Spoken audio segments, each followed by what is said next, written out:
aku butuh dan aku minta, bisa aku minta kepada yang lebih tinggi dariku, yang sebadan dariku, dan sebadan denganku, atau saya minta kepada yang lebih rendah dariku. Seorang atasan minta kepada bawahan, tolong kerjakan. Berikan aku air minum. Buatkan aku kopi, itu minta semuanya.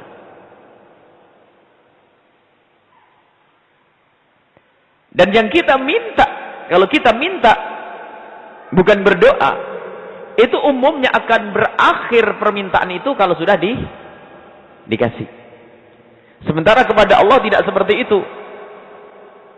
Makanya Imam Ibn Athaillah As-Sakandari ingin menjelaskan bahasanya, bukan permintaanmu itu. Kalau engkau tolak minta kepada Allah, awas hati-hati, saya sudah dikasih nanti lupa. Wah, masya Allah rajin ibadah, pengen nikah.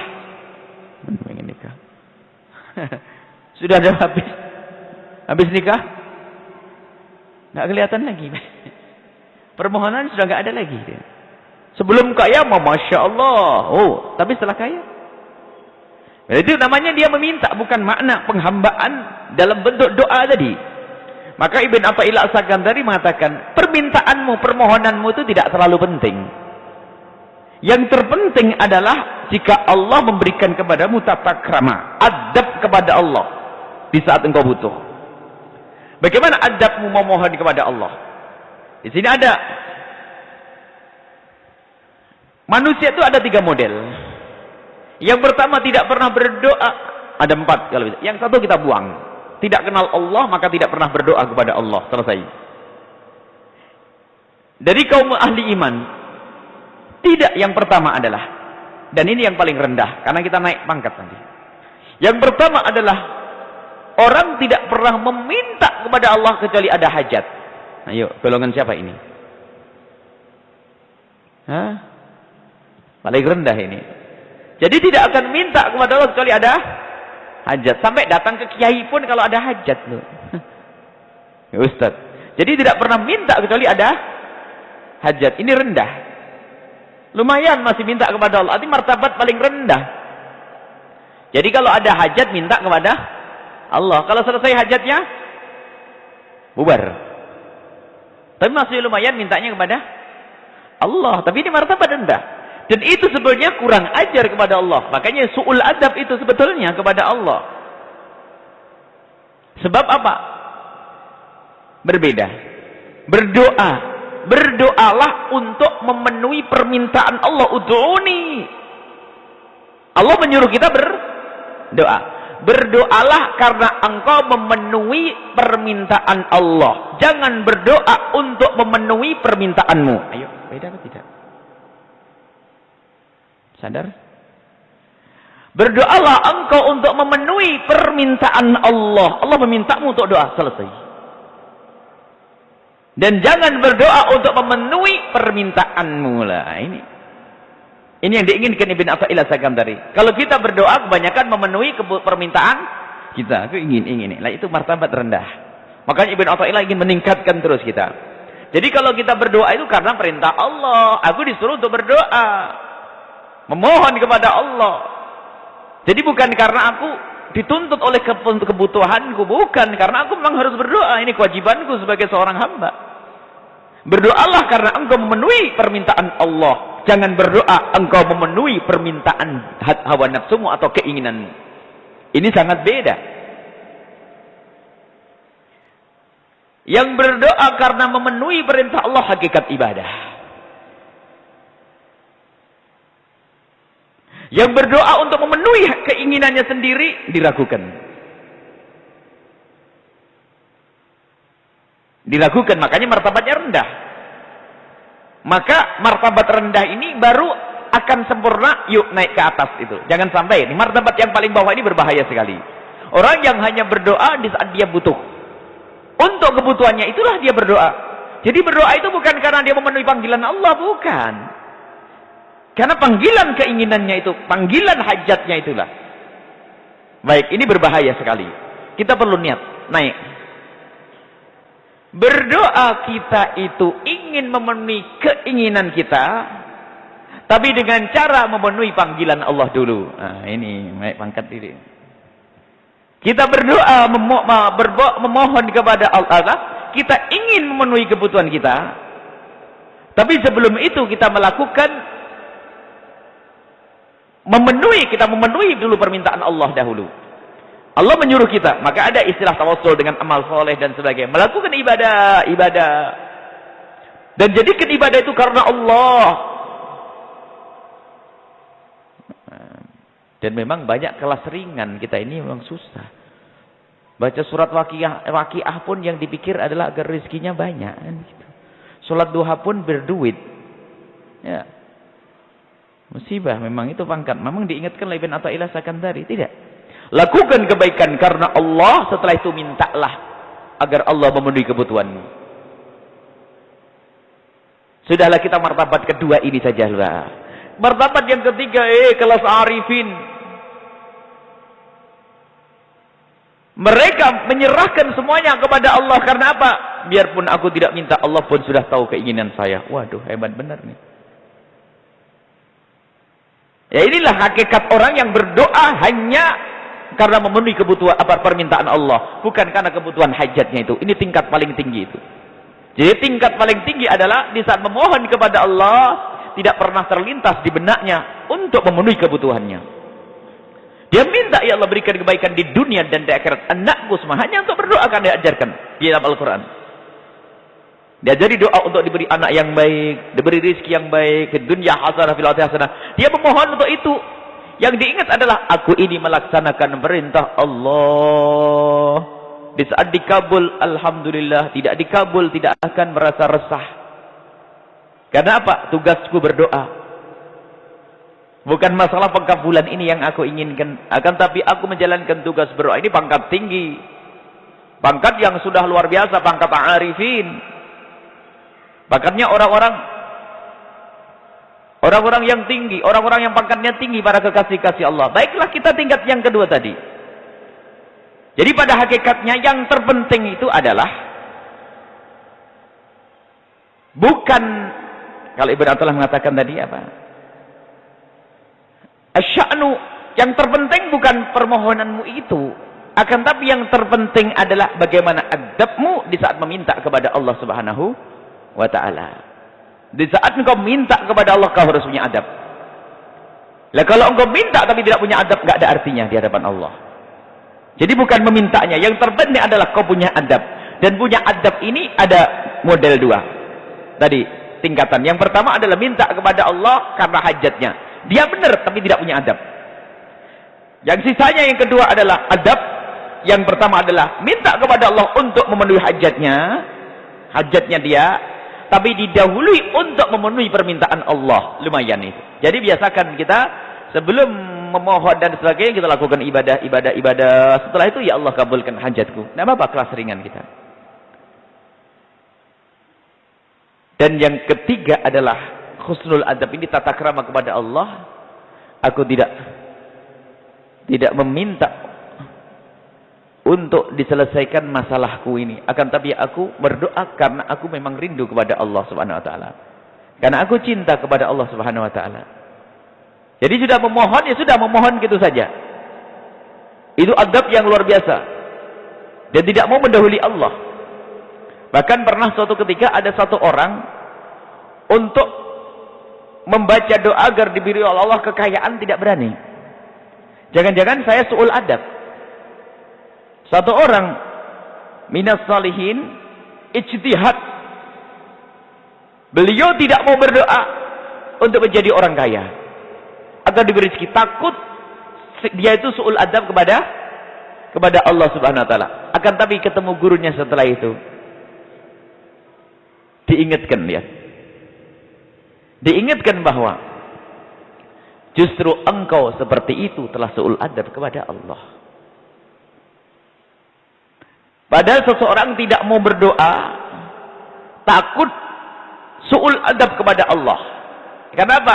Wong Allah sudah menentukan aku begini, kenapa aku berdoa? Dijawab su'ul adab kepada Allah. Satu, ada beberapa hal sebabnya. Yang pertama adalah doa sendiri diperintahkan oleh Allah. Yang kedua, berarti engkau memahami setiap doa itu hanya untuk merubah keadaanmu, dan itu su'ul adab yang kedua. Lalu bagaimana yang benar ya Syekh? Ngadulah, minta Allah kepada Allah sebagai upayamu untuk memenuhi permintaan Allah. Itu saja, selesai. Jadi ada orang yang tawarruk. Tawarruk itu maksudnya pengen berusaha warok. Berusaha untuk mulia, berusaha baik, sehingga dia tidak mau berdoa. Takut kalau berdoa ini mendahului Allah. Jadi ya Allah, berikan kepadaku rezeki yang halal. Saya sudah berikan aku rezeki yang banyak. Aku sudah jadikan melarat, kenapa aku minta kaya? Jangan-jangan ini kurang ajar kepada Allah. Maksudnya benar.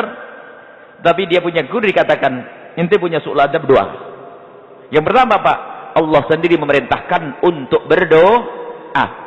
Makanya berdoalah. Berdoa yang banyak. Allah senang kalau hambanya berdoa. Bedanya makhluk dengan Allah. Allah itu kalau lihat hambanya tidak berdoa marah. Tapi kalau kita itu dimintai orang terus sumpah. Kan gitu. Satu. Yang kedua, su'ul adabmu adalah, su'ul adabmu itu apa? Engkau fahami bahasanya setiap permohonan itu untuk menyelesaikan urusanmu. Itu enggak benar. Yang benar adalah engkau memohon kepada Allah karena ini perintah Allah untuk engkau berdoa. Ini insyaallah. Jadi kita pulang nanti ke rumah masing-masing adalah jangan membiasakan menghubungkan, memang namanya fadhail a'mal itu untuk memacu untuk kelas-kelas ringan ya, kelas rendah. Kita ini kelas rendah. Tapi yuk kita ningkatlah. Baca surat Waqiah karena salat duha karena betul Imam Ibn Athaillah Sakandari sangat cermat. Dikhawatirkan ngomong nanti, aku sudah salat duha 10 tahun masih melarat.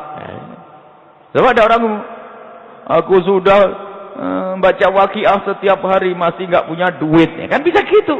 Karena apa? Memang doanya adalah untuk itu. Makanya Ibn Athaillah tuh sudah dikasih rambu-rambu ini. Jangan kau berdoa hanya untuk itu. Tingkatkan kau berdoa karena engkau untuk menjalankan untuk menjalankan perintah Allah Subhanahu wa taala.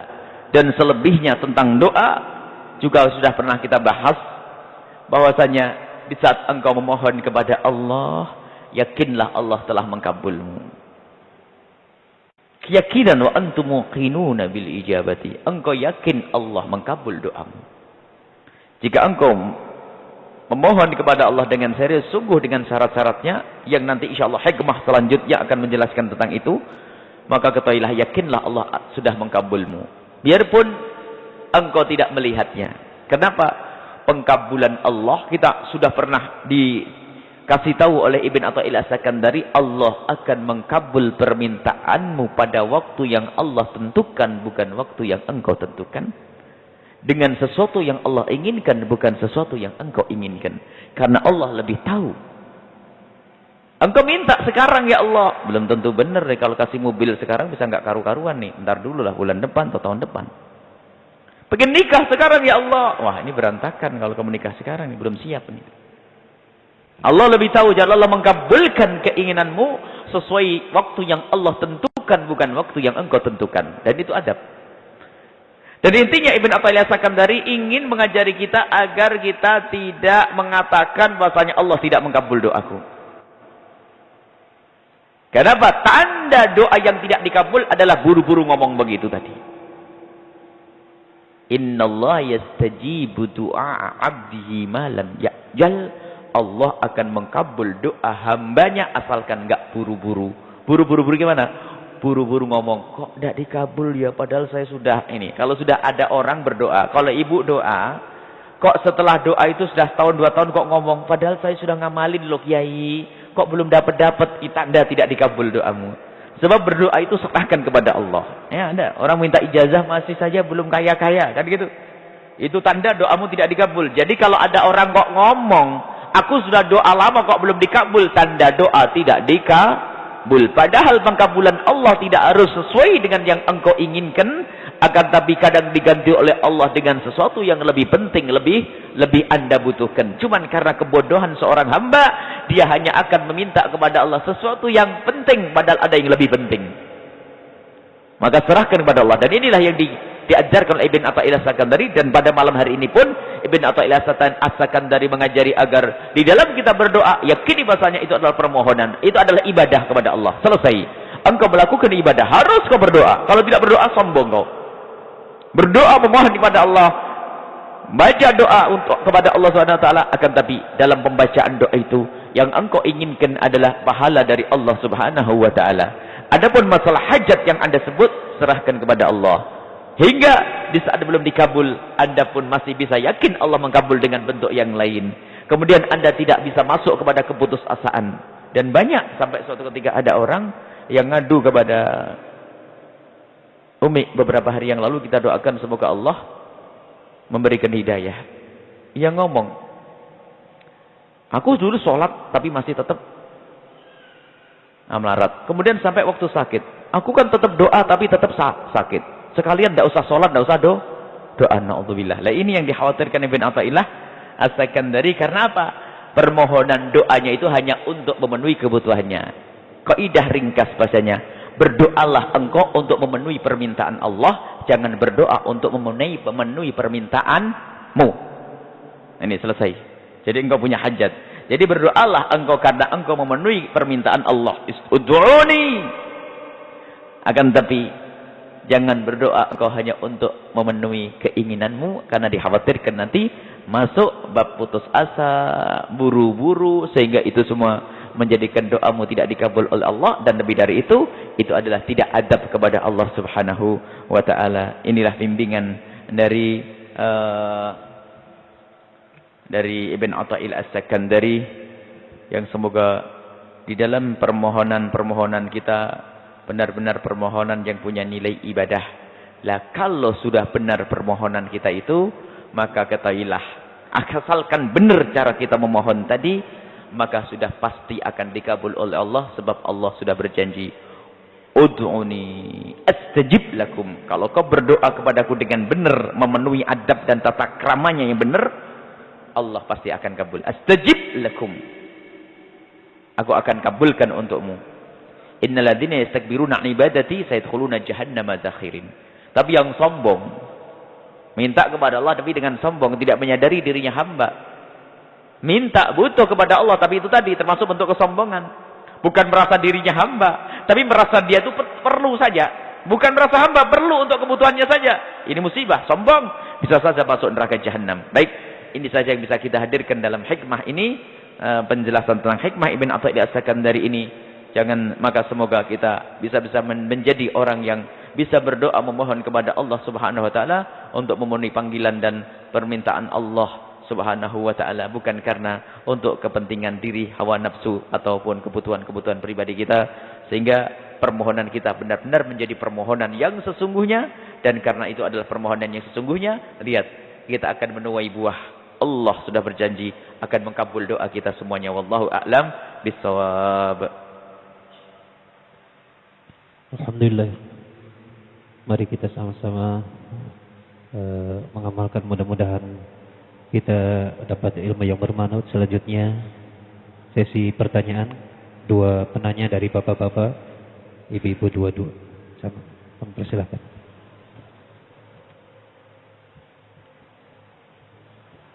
Bismillahirrahmanirrahim. Assalamualaikum warahmatullahi wabarakatuh. Salam. Buya, kami meminta penjelasan saja. Pada saat kemarin Maulid Nabi di pondok, kami melihat ada sebuah buku kecil berjudul Kesesatan Nazim Haqqani. Kesesatan Nazim Haqqani. Kesesatan Siapa? Maulana Syekh Nazim Haqqani. Di mana ya, buku itu? Ada di dalam aula Buya, waktu Buya.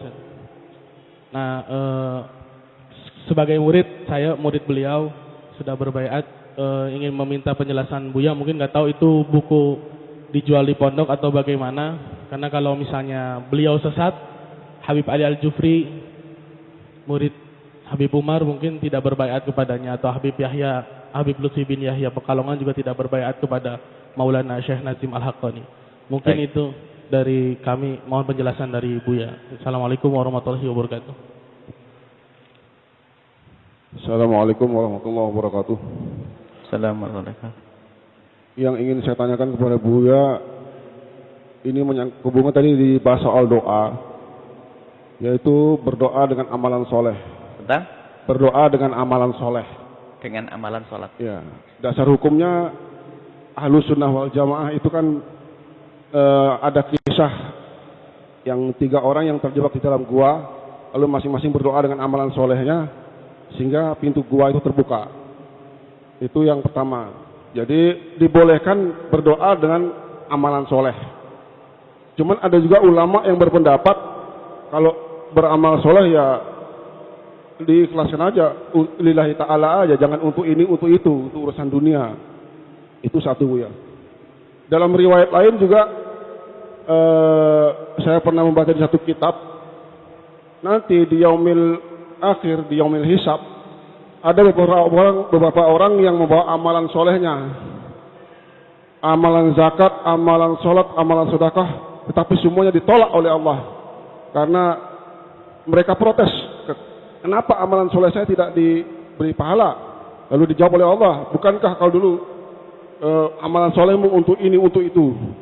Sehingga dilemparkan amalan solehnya. Sehingga yang saya pertanyakan begini Buya. Tadi di depan saya sebutkan bahwa amalan soleh boleh berdoa dengan amalan soleh. Nah yang saya pertanyakan, kalau kita sudah minta amalan soleh itu di dunia ini, apakah nanti amal yang kita lakukan, yang kita mintakan hasilnya di dunia ini, natijahnya di dunia, besok di yaumil akhir dihitung lagi apa enggak? Saya khawatir jangan-jangan nanti kita banyak membawa amalan soleh, tahu-tahu habis. Ini mungkin mohon penjelasan Buya supaya lebih mantap lagi dalam beramal soleh itu. Sekian, assalamualaikum warahmatullahi wabarakatuh. Syukur kasiran ibu-ibu, kami persilahkan acukan tangan, ya mangga.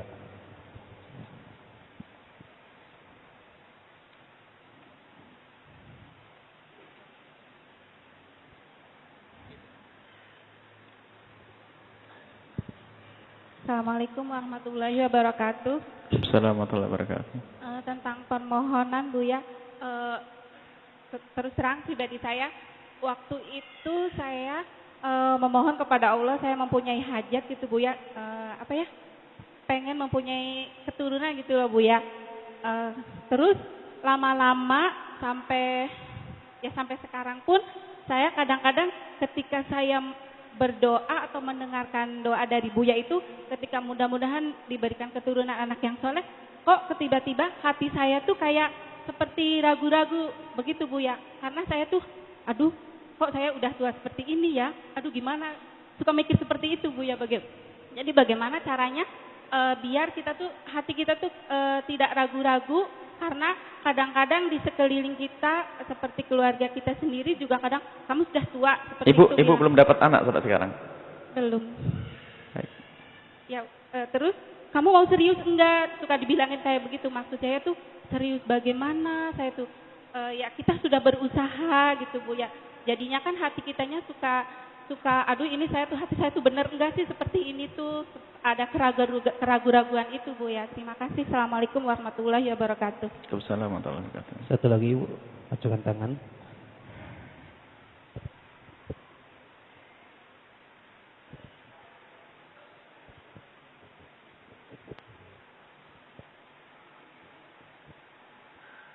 Assalamualaikum warahmatullahi wabarakatuh. Waalaikumsalam.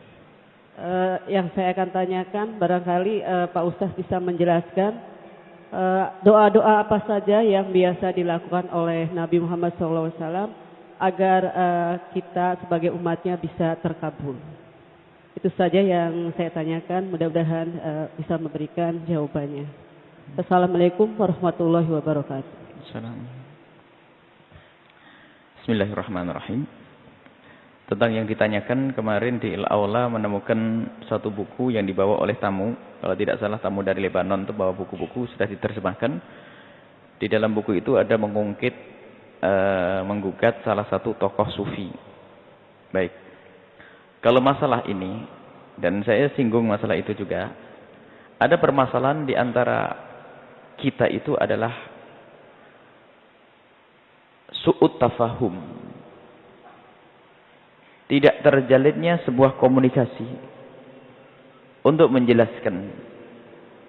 Sehingga di saat tidak terjadinya komunikasi atau tabayyun, bertanya, Sehingga kadang berbicara di balik tuduhan.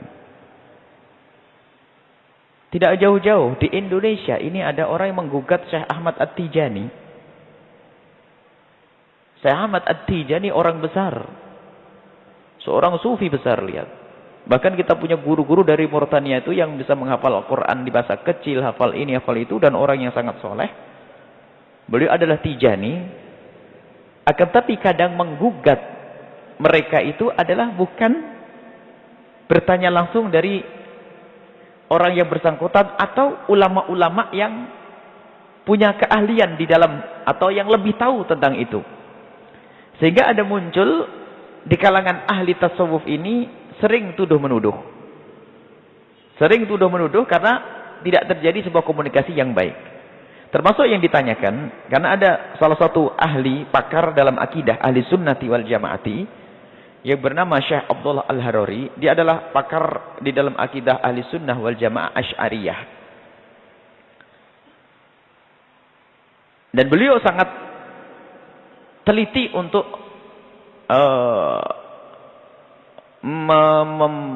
menjelaskan tentang akidah ahli sunnati wal jamaah. Akan tetapi yang sempurna hanya Nabi Shallallahu Alaihi Wasallam.